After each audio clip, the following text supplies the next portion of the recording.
예, 오늘도 또 아침이 밝았습니다. 2월 8일이네요, 오늘이. 예, 엄청 추워요. 여기 전라도도.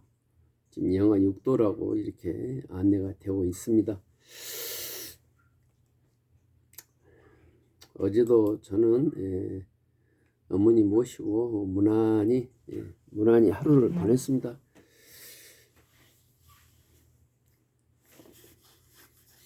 어제는 제가 제 실수에 대해서 이제 말씀을 드렸지 않습니까? 예, 제가 실수 중에 가장 큰 실수, 어머님을 요양원에 보낸 것이 실수였다 이렇게 말씀드렸죠. 물론 두 번째 실수는 제가 이제 입시에서 고등학교 입시 때 떨어진 거라고 했는데, 요양원에 보낸 것이 큰 실수인데, 보통 아마 저 같은 경험 하신 분들 많으실 거예요. 요양원에 가가지고 어머님께서, 부모님께서 좋게 되는 경우도 간혹 있더라고요. 이렇게 사람 만나 보면은. 그러나 거짓다는 이제 몸이 망가지죠. 몸과 마음이 망가지는데, 그런데 병원에 보냈다가 거기서 다시 요양원으로 보내신 분, 요양병원으로 보내신 분도 계시겠지만, 저처럼 이제 집으로 모시고 오는 경우도 있을 거예요. 근데 그때 심리 상태는 불효자라는 그 자책감에 상당히 그 좌충우돌합니다. 그리고 어제 말씀한 것처럼 가족 간의 불화도 많이 생깁니다. 근데 제가 그 당시에 나름대로 잘 생각한 것은, 저는 가족 간의 나의 마음 상태를 정리를 했어요. 그러니까 제가 7남매 중에 제가 어머니를 모신다는 것에 대해서 일체의 어떤 보상 심리를 내가 갖지 않도록 했습니다. 왜? 내가 부르자니까. 왜 똑같은 부르자인데 나만 이러냐, 이런 생각을 갖지는 않았어요, 전혀. 그래서 그것이 되니까 참 마음이 편하더라고요. 이것은 제가 나중에 제가 가족 요양을 이렇게 7년차 할 수 있는 에너지는 어디서 나오는가, 그거에 대해서 나중에 제가 시간 되면 말하기로 하고요. 오늘은 실수. 정말 이제 100살을 향하여 가시는 부모님을 모시는 입장에서 실수라는 것은 용납이 안 되죠. 한 번 실수는 그대로 끝입니다. 이제 뭐 제 2라운드가 있겠어요, 어머님한테. 그래서 실수를 안 해야 되는데 제가 참 또 실수를 하게 됩니다, 이제. 그래서 그 부분 오늘 말씀드리려고 이 자리에 섰고요. 아마 지금 제가 걸어온 것, 이 두 가지 실수, 어머님에 대해서 첫 번째 요양원에 보냈던 거, 두 번째 요양원에서 어땠지 해가지고 이제 집으로 모시게 되는데, 여기서 제가 또 실수를 하게 돼요. 치명적인 실수죠. 다시는 회복할 수 없는 실수. 우리가 이 목숨이 두 개라면 정말 잘해보고 싶은 그런 실수를 또 저지르게 됩니다. 지금 제가 되돌아보건대 생명이 하나인 분은 저 같은 길을 또 걸어요. 어쩔 수 없습니다. 그래서 그 어쩔 수 없는 실수를 제가 경험자로서 혹시라도 간접 경험을 하시라고 지금 말씀드린 겁니다. 어떤 실수인 건요? 이제 제가 앞서 이야기했던 것처럼 이제 어머님께서 의식 불명 상태에서 이렇게 깨어나셔가지고 코에 관을 퇴원하면서 뺐어요. 집으로 모시고 왔어요.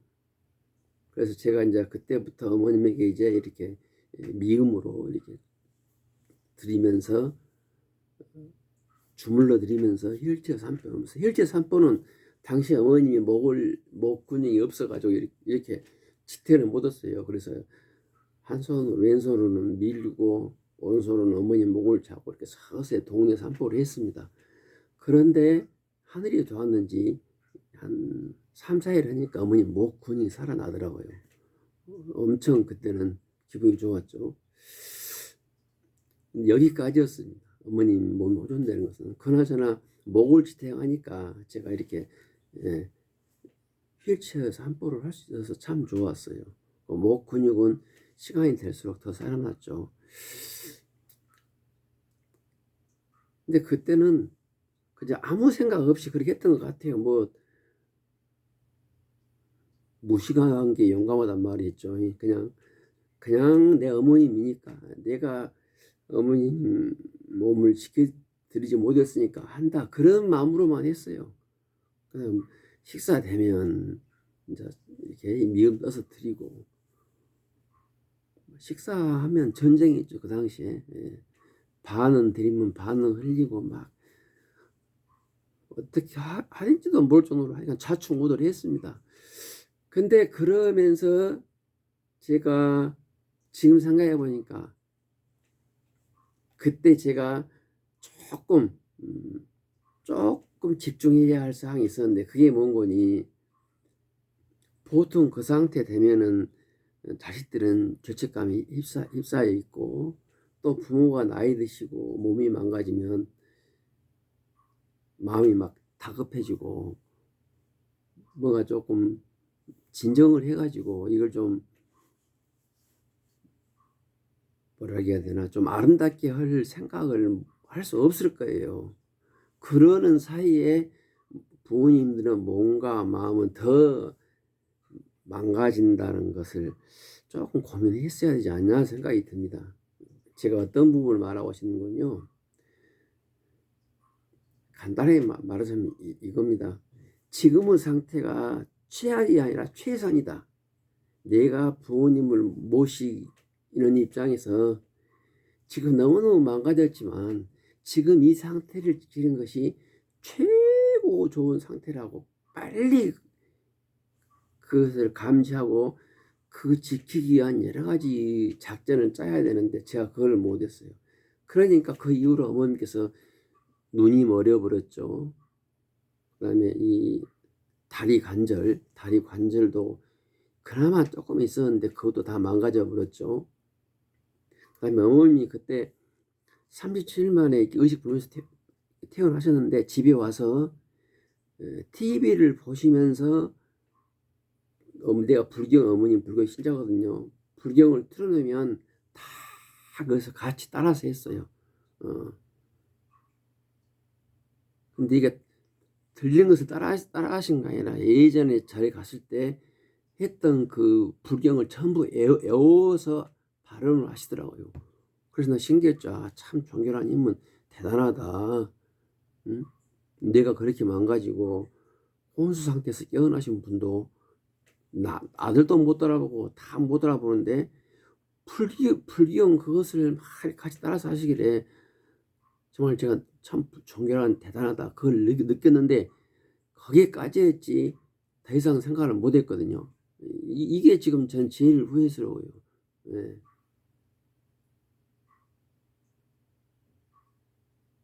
그 다음에 이제 내 자신의 건강관리,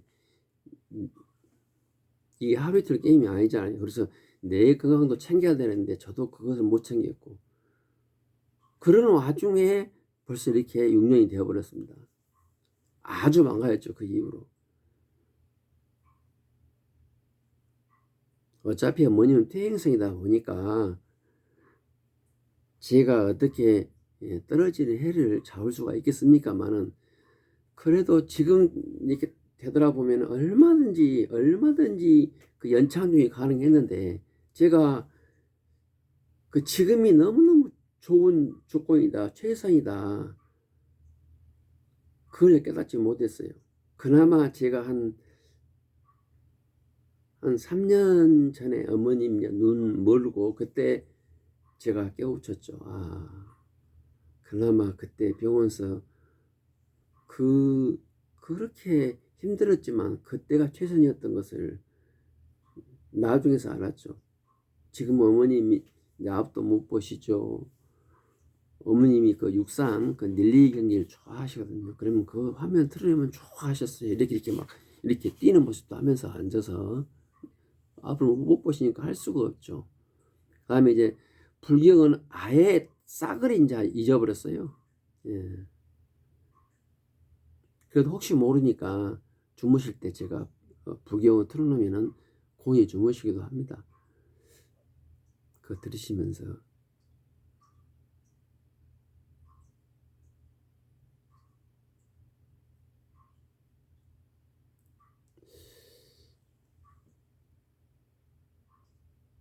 너무너무 아쉽죠. 예. 지금 생각해보면. 그나마 제가 이 정도 선에서 어머님을 퇴행을 막아 쓰겠다 마음 먹고 3년 전부터 심호흡도 해드리고 어머님 스스로 숨을 들일 수가 없어요. 예를 들어서 폐활량이 10이다면 뭐 굳이 수치로 표현하면 그렇습니다. 2, 3 이상은 못 흡입을 해요. 그러니까 빨대로 물을 줘도 못 빨아들이죠 지금은. 예. 그거 어떻게 해보겠다고 물에다 탁구공 띄워서 어머님 탁구공 좀 불어보세요 해도 안 되고 그래서 지금은 어머님이 호흡은 공기 빨아들이는 힘은 아주 약해요. 그래서 지금 이렇게 했죠. 이렇게 손을 이렇게 꼬막처럼 해가지고 등짝은 이렇게 저는 하루에 최소 한 400~500번 많으면 2000번까지 이렇게 두드려 드립니다. 이렇게 가지고 등짝을 두드려 드리면 폐가 좀 깨끗해진다 그래요. 그거 논리는 저는 의사 선생님이 말씀드리겠죠. 이렇게 지금도. 근데 신기한 게 잠을 곤히 잘 주무세요. 이렇게 등짝을 두드려주면. 그리고 이제 눈은 이제 그대로 됐고 주물러 드리는 것은 양팔, 양다리, 그 다음에 등짝 이렇게 해가지고 하루에 한 최소 200번, 300번 이렇게 주물러 드리는 것 같아요. 이렇게 허리 같은 것은 이렇게 문질러 드리고 한 200번 문질러 드리고 400번 두드려 드리고 이제 나눠서 하겠죠. 하루 내내. 그러나 이게 한번 때를 늦추니까 효과가 역시 별로죠. 그래도 그나마 제가 그걸 알아가지고 조금 다행이에요. 예.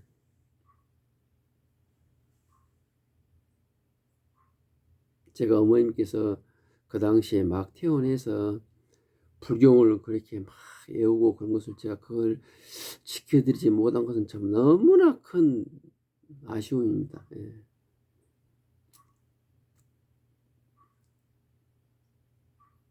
마치 제가 어머님을 요양원에 보냈던 것과 거짓 같을 정도로 제가 큰 실수를 했던 것 같아요. 그것을 지켜드려야 했었는데 저는 그냥 계속 그 어머님이 기억하고 계실 줄 알았죠. 물론 그 사이에 어머님께 침대에서 몇 번 떨어졌어요. 예. 그래서 더 내가 손상이 될 수도 있겠죠. 돌아가시 않은 것만도 다행이죠. 침대 높여서 밑으로 떨어졌을 때 얼마나 상했겠어요. 어머님 골다공증 환자신데 저는 이해가 안 돼요. 예. 그때 머리가 어깨가 허리가 안 깨지고 그 뼈가 붙어 있다는 것 자체가 이해가 안 돼요. 분명히 이거 누가 도운 거죠.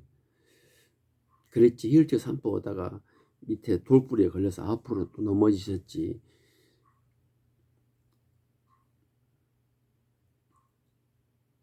그나마 저는 조금 뭐 종교는 없습니다만은 하나님이 도우신지 부처님이 도우신지 아니면 조상님이 도우신지 도우셨기 때문에 지금 살아 계신 거겠죠. 큰 사고 나고도.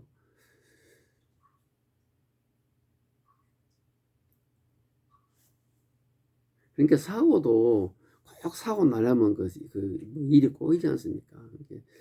우리가 요양하는 입장에서는 모든 경우 수를 다 대비해서 특히나 이렇게 혼자 거동하지 못하신 분들은 얼른 나가서 뭐 예를 들어서 식사하다가 뭐 가위가 없다 그러면 얼른 부엌에 가서 가져갔다 오는 사이에 어머님은 앞으로 꼬꾸라진다 이 말입니다. 예를 들자면 그러니까 모든 경우 수를 대비해서 이렇게 요양을 해야지. 에이 얼른 갔다 오는데 무슨 일이 있겠어? 이러다가 사고가 나요. 그게. 예. 몸이 피곤해 죽겠는데 어머님께서 계속 헛소리를 해요. 제가 사고를 막 대형 사고 하나 터졌는데 그때도 어머님께서 돌아가셔야 맞는데 상황에 살아 계신데 그래서 너무 피곤한데 어머니께 계속 헛소리 하는 거예요. 밤내 고성을 지르는 거예요. 뇌가 안 좋아서 그러죠 그때는. 지금 생각해 보니까 얼마나 그때 제가 피곤한지 몰라요. 그래서 어머님 내가 이렇게 일으켰죠. 근데 사고가 날라고 그랬던 거죠 그날도. 제가 항상 어머님 침대 주변에는 어머님 낙하 방지 대형 쿠션이 있어요. 그리고 그 쿠션 넘어 어머님 간이 소변기가 있습니다. 그래서 어머님께서 제가 한 3, 40분 전에 어머님 소변을 봐드리고 그다음에 옷 입혀드리고 침대 눕히고 반드시 완청 쿠션 대형 매트를 침대 옆에 깔아야 하는데 그걸 깜빡했더라고. 너무 피곤해가지고. 전 그것을 몰랐죠 이제 그때는. 어머님 안 쳤어요. 안 쳤는데 계속 큰 소리하고 어떻게 막 발버둥 하다가 침대에서 또 떨어졌어요 밑으로. 이렇게 떨어졌는데 보통 때는 그렇게 떨어져도 옆에 큰 대형 매트가 있어가지고 아무 이상 없는데 그때는 그 매트가 없이 땅바닥에 떨어졌어요. 꼼꼼히 생각해 보니까 아까 어머니는 소변 보고 제가 그 매트를 다시 원위치 안 했던 거죠. 물론 그때도 119 불러서 응급실에 입원해가지고 다 찍었죠. 분명히 뭔 사고 났다. 근데 이게 앞으로 넘어오는가 여기만 살짝 이렇게 좀 살짝이 벗겨지고 떨어지면서 아마 밀렸던 것 같아요. 뭐 MRI까지 다 찍었는데 허리가 약간 뭐 금이 갔다 그래요 의사 말로. 그리고 아무 이상이 없어요. 신기해요.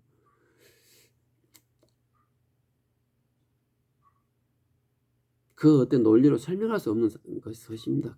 그렇게 떨어졌는데 내가 떨어져도 대형 사고일 건데 지금도 생각하면 이해가 안 되고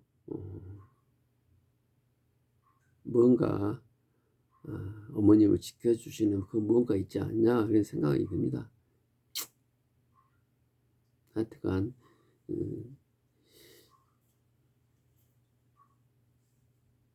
어찌어찌 해서 요양원에 보내시고 어찌어찌 해서 집으로 모셔와서 이렇게 본인이 직접 하시게 됐을 때 그 최악의 상태가 향후에 내가 겪게 될 수 있는 상황 중에 최고 좋은 상황이다. 이것을 제가 알았어야 했는데 그걸 모르고 약간 그냥 아들은 한다 이렇게 해갖고는 안 됐었는데 지금 너무 아쉬워요. 그렇습니다. 그만하죠. 이제 어머님 잘 주무신가 한번 봐볼까요? 이제 한 10시 됐으니까 일어나셔서 식사를 하실 시간입니다. 날씨가 추운데 계속 이불을 걷어버리시네. 엄니 날 샜네. 엄니 지금 이제 식사를 하셔야 됩니다. 다음에 뵐게요.